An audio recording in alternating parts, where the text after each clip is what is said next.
حال پہ بات کریں گے سینئر صحافی اور سینئر تجزیہ کار برائے سیاسی امور جناب عامر ضیاء صاحب. بہت بہت شکریہ عامر ضیاء صاحب وقت دینے کے لیے. شیریں مزاری نے بھی آج اعلان کر دیا اور کل انہیں 34 بار گرفتار کیا گیا تھا. 72 سال ان کی عمر ہے اور انہوں نے پارٹی کیا سیاست چھوڑنے کا اعلان کر دیا. ایک کے بعد ایک بندہ پی ٹی آئی چھوڑ رہا ہے. تو یہ سب کچھ آپ کو کسی دباؤ کے نتیجے میں ہوتا نظر آ رہا ہے یا آپ کو لگ رہا ہے کہ یہ اپنی ول پہ سب فیصلہ کر رہے ہیں کیونکہ جو 9 مئی کو ہوا اس کے بعد پارٹی کے اکثر لوگ اسے قبول نہیں کر رہے ہیں؟ مسعود صاحب، سیاست میں کوئی ایک فیکٹر نہیں ہوتا، ملٹیپل فیکٹرز جو ہیں وہ کام کر رہے ہوتے ہیں. اس میں یقیناً ایک فیکٹر یہ ہے کہ بعض لوگ جو ہیں واقعی دل سے دکھی ہوں گے کہ جو 9 مئی کو واقعات ہوئے.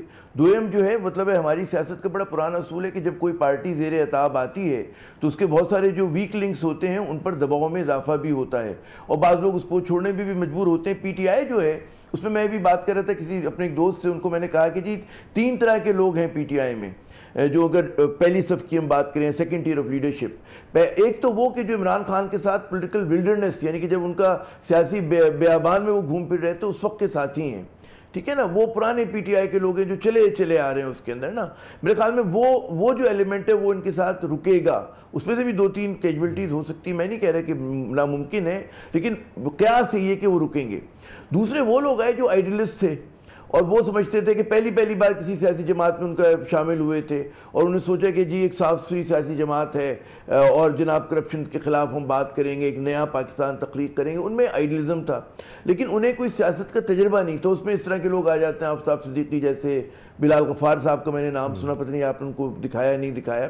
تو ایسے اور جو لوگ ہیں کہ جو اے پولیٹیکل تھے اور وہ سیاست میں نووارد تھے. اب آفتاب صدیقی پاکستان کے ایک بڑے بزنس مین ہیں، کانٹریکٹر ہیں بہت بڑے، تو ان کے اگر گھر پہ چھاپا واپا پڑے گا، ان کے دفتر کے اوپر لوگ جائیں گے تو ظاہر ہے کہ ان کو اس چیزوں کی عادت نہیں ہے. تو وہ لوگ جو ہیں کیونکہ ایک پولیٹیکل لوگ ہیں ان کا سمجھ میں آتے چھوڑنا. پھر تیسری کیٹیگری وہ آتی جو مختلف سیاسی جماعتوں سے گھوم پھر کر آئے. ان میں کچھ وہ لوگ ہیں جو واقعی سمجھتے تھے کہ جی ہمیں بڑی ایک صاف ستھری جماعت مل رہی ہے، کچھ وہ لوگ تھے جن میں سیاسی موقع پرستی ہوتی ہے. تو نام لینے کی ضرورت نہیں کہ کون موقع پرست ہے، یہ میرے خیال میں غیر صحافیانہ سی بات ہوگی. لوگ سمجھتے ہیں کہ کون موقع پرستی کی وجہ سے آیا اور کون اصولوں کی وجہ سے، تو وہ لوگ بھی جا سکتے ہیں. تو یقیناً پی ٹی آئی کے لیے اور عمران خان کے لیے ایک بہت سخت ترین دور آیا ہے اور وہ اس سے کیسے نکلتے ہیں. اور یہ اچھا یہ یاد رکھیں کہ پی ٹی آئی پہلی جماعت نہیں کہ اس کے اوپر یہ دور آیا. پچھلے دور حکومت میں چاہے وہ شاہد خاقان عباسی ہوں، چاہے وہ احسن اقبال ہوں، چاہے وہ مفتاح اسماعیل ہوں، چاہے وہ دیگر قیادت ہو، وہ جیلوں میں رہے، ایک سال جیلوں میں رہے، بڑی سخت قسم کی انہوں نے قیدیں کاٹیں، انہوں نے پارٹی نہیں چھوڑی. اب شیریں مزاری صاحبہ جو ہیں وہ 2008 سے پارٹی کے ساتھ ہیں. فواد چودھری صاحب جو ہیں سینئر پولیٹیشن ہیں، انہوں نے گوشہ نشینی اختیار کی ہوئی ہے، انہوں نے پارٹی چھوڑ دی ہے. تو اس کو آپ کس طرح سے دیکھ رہے ہیں؟ دیکھیں میرے خیال میں دباؤ کی نوعیت کے اندر ذرا سا فرق ہو سکتا ہے. وہ یہ ہو سکتا ہے کہ اگر آپ کو پتہ ہو کہ جی مطلب ہے کہ نیب آپ کو پکڑ رہی ہے، یقیناً بہت سخت وہ دن ہوں گے. مفتاح اسماعیل صاحب کے لیے ایک بڑے بزنس مین، ان کو عادت نہیں ہے ان چیزوں کی. خاقان عباسی کا اسی طرح ایک اسٹیچر رہا ہے. احسن اقبال کو لوگ سمجھتے ہیں کہ جی مسٹر کلین رہے ہیں وہ پولیٹکس میں، گو کہ ان پہ الزامات بہت لگے، ہمیں نہیں پتہ کیا ان میں صداقت تھی کیا جھوٹ تھا. تو یہاں پر جو ہے میرے خیال میں کیونکہ اس مرتبہ جو ایک تاثر جا رہا ہے وہ یہ ہے کہ یہ it is not Imran Khan یا P T I versus P D M.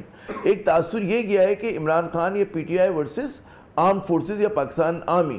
اچھا اس میں آپ کو پتہ ہے میں ہمیشہ سے کہتا ہوں کہ پی ٹی آئی سینٹرسٹ پارٹی تھی. اس کے جتنے زیادہ تر لوگ ہیں وہ خود میں عمران خان کو بھی سمجھتا ہوں کہ یہ لوگ اسٹیبلشمنٹ سے لڑنے والے لوگ نہیں ہیں. ان کی خواہش یہ ہے کہ اسٹیبلشمنٹ سے ناراضگی ہوگی، ان کے دل دکھے ہوئے ہوں گے، لیکن یہ لوگ جو ہیں مطلب ہے کہ قدم ملا کے ان کے ساتھ چلنے والے ہیں. تو یہ اب کچھ جب ان کی طرف سے دباؤ آیا، ناراضگی زیادہ بڑھی اور جس طرح سے عمران خان نے ایکٹ کیا، رد عمل کا اظہار کیا، تو اس سے خلیج میں اضافہ ہو گیا.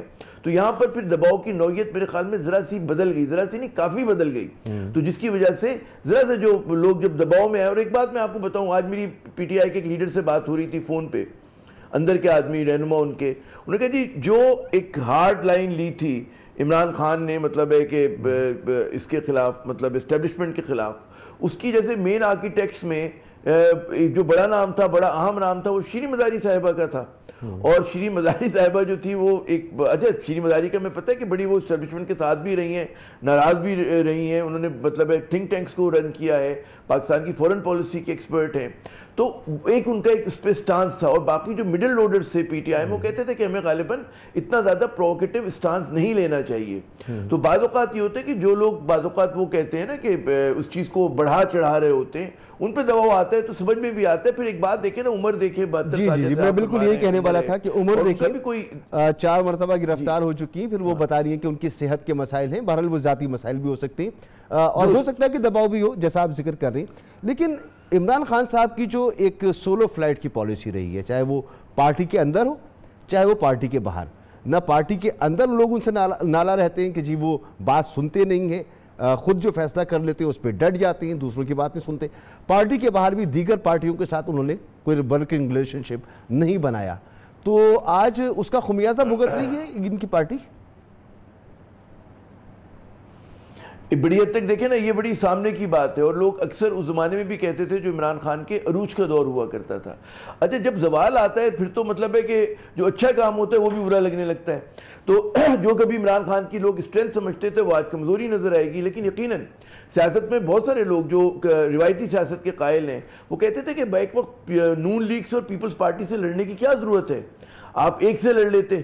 ٹھیک ہے نا. لیکن عمران خان کا تھا کہ جو ان کے اینٹی کرپشن سٹانس تھا وہ سمجھتے تھے کہ جی دونوں کرپٹ ہیں، میں نے دونوں سے لڑنا ہے.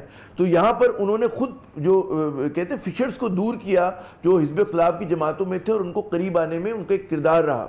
ٹھیک ہے نا. پھر اس کے بعد یہ تھا کہ جب ان کو اقتدار سے الگ کیا گیا، اس پہ بھی دیکھیں عمران خان کے پاس ایک اوور ویلمنگ سپورٹ آپ کو نظر آئی. پارٹی بھی یونائٹڈ رہی، سال بھر تو یونائٹڈ رہی، کوئی اس میں دراڑ نہیں آئی تھی. یہ تو ابھی چند دنوں کی بات ہے. اس میں پھر جو ان کا اسٹانس اسٹیبلشمنٹ پہ، اب ظاہر ہے کہ سب لوگ کہیں گے جی اسٹیبلشمنٹ کو دیکھ کے ان کو بات کرنی چاہیے تھی، سوچ سمجھ کے کرنا چاہیے. تو واقعی کرنا چاہیے تھا، کیونکہ اگر آپ کو پاکستان کی سیاست سمجھ میں آتی ہے، پاور میٹرکس کا پتہ ہے اور آپ وزیر اعظم رہ چکے ہیں، تو غالباً آپ کو ریسٹرین کا مظاہرہ کرنا چاہیے تھا. بعض اوقات سیاست میں خاموش رہنا، جیسے فواد چودھری خاموش ہیں، تو وہ بھی ایک آرٹ ہوتا ہے کہ آپ جب کہتے ہیں طوفان گزر جائے گا، آپ 8-10 دن میں کل کسی پروگرام میں کہہ رہا تھا کہ عمران خان کو چاہیے کہ 15 دن تک نہ کوئی انٹرویو دیں، نہ کسی سے بات کریں، اور اسٹاک ٹیکنگ کریں کہ جی مجھ سے کیا غلطی ہوئی. سیاسی حدت میں کمی کے لیے یہی کام جو ہے حکومت کو کرنا چاہیے، کیونکہ ہماری یہاں آگ لگی ہوئی ہے ساری بیانات سے. مسعود صاحب تو ذرا سا لوگ اگر اسٹیپ بیک کریں گے تو فائدہ ہوگا. اب اگر ایک ایک کر کے لوگ عمران خان کو چھوڑتے چلے جاتے ہیں تو جب بھی الیکشن ہوتے ہیں تو اس میں آپ کیا سچویشن دیکھ رہے ہیں، اور یہ دیکھ رہے ہیں کہ عمران خان صاحب جو ہیں انہوں نے خاص طور پہ 9 مئی اور اس کے بعد کی جو صورتحال ہے اس میں مس کیلکولیشن ہو گئی ہے ان سے، لوگ ان کے چھوڑ لیں، اب ان کی پوزیشن اگلے الیکشن میں کیا ہوگی؟ کافی مس کیلکولیشن ہوئی، اور اب تو لوگ سوال کر رہے ہیں کہ کیا ضرورت تھی کہ جی آپ کو پروونشل اسمبلیز ڈیزالو کرتے، آپ جو ہے ریڈ نہیں کر سکے اسٹیبلشمنٹ کا موڈ، بہت ساری باتیں ہو رہی ہیں. میں سمجھتا ہوں 2 لیولز ہیں عمران خان کے سامنے چیلنج کے. ایک تو جو ان کی ذاتی مقبولیت ہے، عوام میں مقبولیت، وہ فی الحال میں سمجھتا ہوں کہ برقرار رہے گی. ٹھیک ہے نا. لیکن یہ اس مقبولیت کو کیا آپ الیکشن میں ٹرانسلیٹ کر سکتے ہیں، یہ ایک سوال ہے.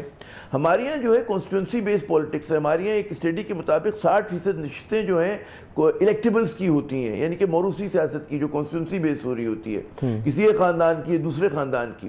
تو وہاں پر عمران خان کو مشکل حالات کا سامنا کرنا پڑ سکتا ہے.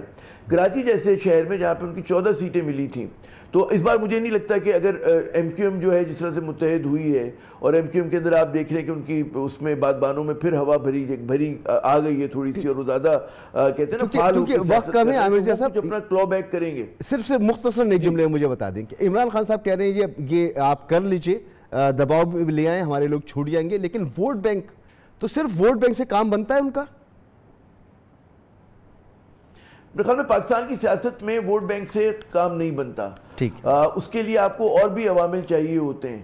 جب ساری کہتے ہیں زماں و مکان الائن ہوتے ہیں تو پھر آپ جیتتے ہیں، وننگ آپ کی سٹریک بنتی ہے. تو عمران خان اگر کوئی معجزہ سرزد کر دے، جس کے مجھے آثار کم نظر آتے ہیں، انہیں پھر میرے خیال میں ڈرائنگ بورڈ پہ جانا پڑے گا اور اپنی پوزیشن کو آہستہ آہستہ، ایک دم کوئی معجزہ نہیں ہوگا، کرال بیک کرنا پڑے گا، کلو بیک کرنا پڑے گا. بہت شکریہ عامر ضیاء صاحب، وہ جو آپ نے فرمایا کہ زبان و مکان کو دوبارہ ڈراؤ کرنا پڑے گا.